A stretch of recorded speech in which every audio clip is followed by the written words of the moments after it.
Good morning, everyone. Welcome to this presentation for our C3 AI DTI project. The topic of our project is AI-based prediction of urban climate and its impact on built environments. My name is Wei Liu, and I'm an assistant professor at the Division of Sustainable Buildings at KTH.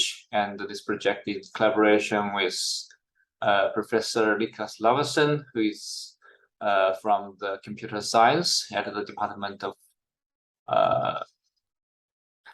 Computer Science and Engineering at BTH. Giovanni Calzanari is a PhD student who works at the Division of Sustainable Buildings, who mainly works on this project. The background of this project is that the urban climate determines the environmental quality in urban areas by removing or dispersing the airborne pollutants generated by human activities through providing cleaner external air. The study of urban climate and its impact on built environments would help provide guidelines and tools for urban planners and building engineers to evaluate the environmental quality in our living space.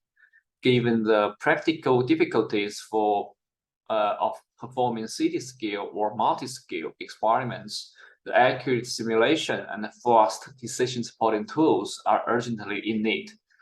The existing numerical tools for simulating urban climate and built environment have been plagued by many three challenges: the computational speed, the accuracy, and the robustness.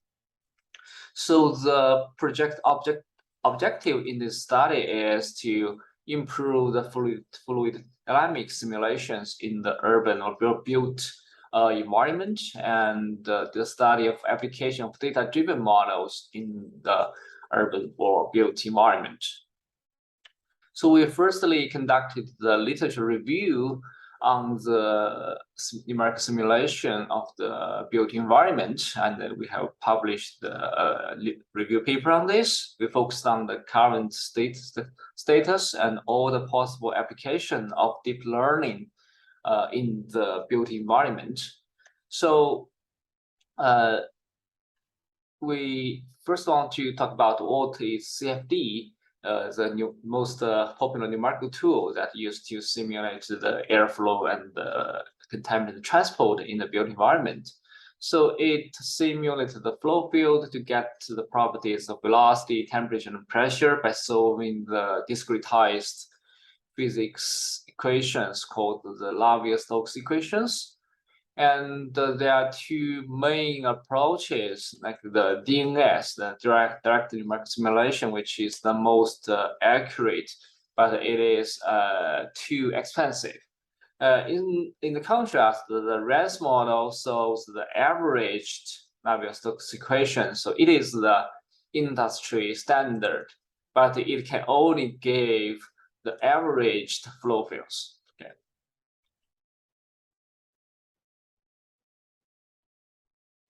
So CFD is a very important tool in the built environment study. For example, for the indoor environment, it can be used to predict the indoor air quality, the thermal comfort, and the operation of the HVAC systems. When it comes to the outdoor environment, it can also be used to simulate the wind and track the pollutants, which can further be used to design the urban. So in applying the CFD, we always wanted to be fast and accurate, but it still faces a few challenges, such as when it comes to a very large or complex computational domain, even the RANS cannot be very fast. Not mentioned to the real-time predictions. Sometimes in emergency management, we may need this kind of real-time safety simulation. And sometimes the accuracy of the RANS model cannot be that good.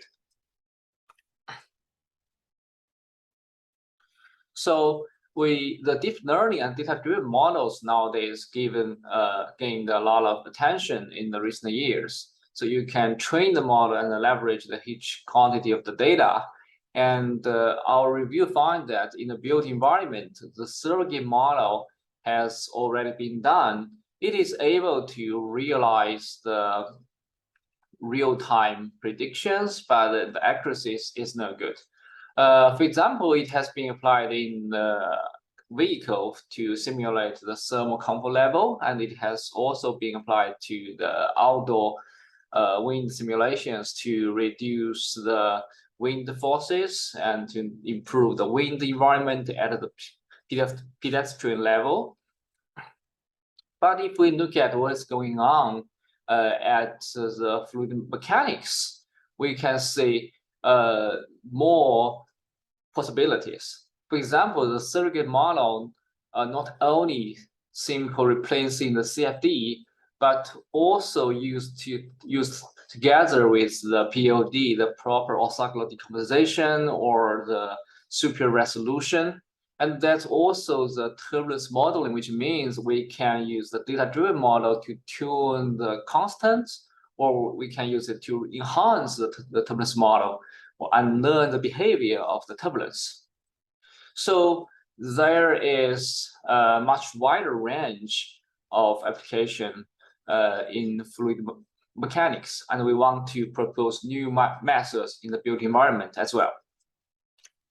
So we recently developed this coupled framework that couples the CFD and data-driven model to realize fast and accurate simulation of the airflow in built environments. And we recently submitted a manuscript on this topic. So the idea of this coupled framework is we want to create a general RANS turbulence model for the built environment, but it can be faster than the current RANS models. So we take the CFD RANS unchained setup and we substitute the turbulence model with a neural network.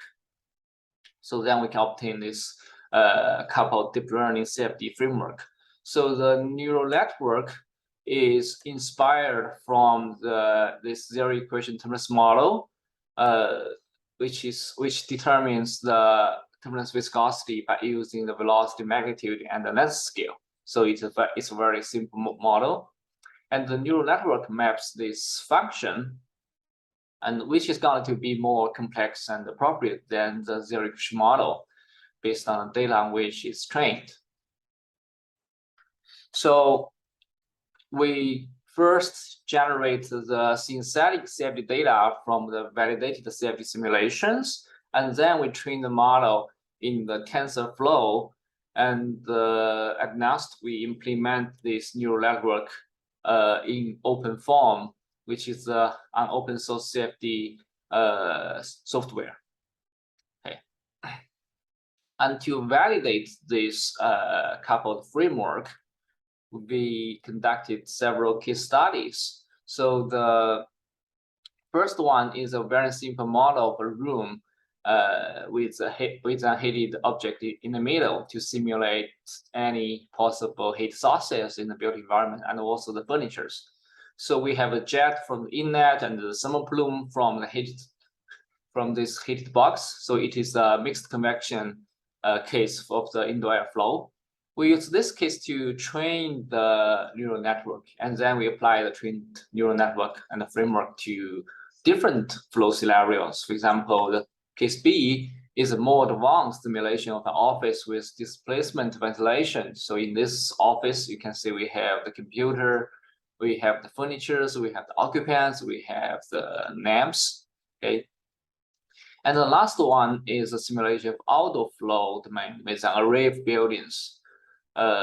So we will simulate how the wind flows through the buildings. And also for this case, we use the same neural network trained by the case A. So we first compare the velocity, magnitudes on the middle cross sections for the three cases. The black dots represent the experimental data, and the red one, the coupled framework, the blue ones simulated by the RNG-CAPS model, and the green ones by the zero equation model. So all of them shows pretty good accuracy, except the zero equation model in the case C. This is because the zero equation model is created on the purpose for indoor environment and does not adapt well to the urban environment. But if we look at the average error, so the zero equation model almost has twice the error of the coupled framework. And if we have a closer look at the velocity profile, we can see the coupled framework has the best accuracy. So the coupled framework works better because it leverages more advanced information from the data on which it was trained.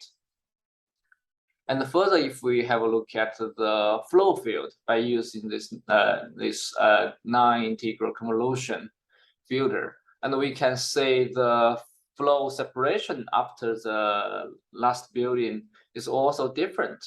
The coupled framework and the RNG CAPS model may have the similar performance, but not the zero equation model. So the zero equation model is not a general model for the built environment. And when it comes to the computational speed, the coupled framework is much faster than that of the RNG CAPS model. But we still have some limitations because the turbulence viscosity needs to be computed from the RAN simulations. So the prediction accuracy can be as good as that of the RANS model, but cannot be better. And actually, the turbulence viscosity is not a function of velocity and length scale. It's not that simple. And when it comes to the computation speed, it is not as fast as the circuit modeling because it cannot realize the real-time prediction. So in conclusion, we can say we proved the feasibility of the approach to aid and enhance the CFD simulations with data-driven models. And the model shows similar accuracy with faster predictions. And in the future study, we want to investigate the more advanced modeling to overcome those limitations, for example, the large eddy simulation. And we also want to apply the super resolution to get a high resolution result by using the predictions from a COSP mesh so that we can realize the real-time flow simulation. Thank you for your listening.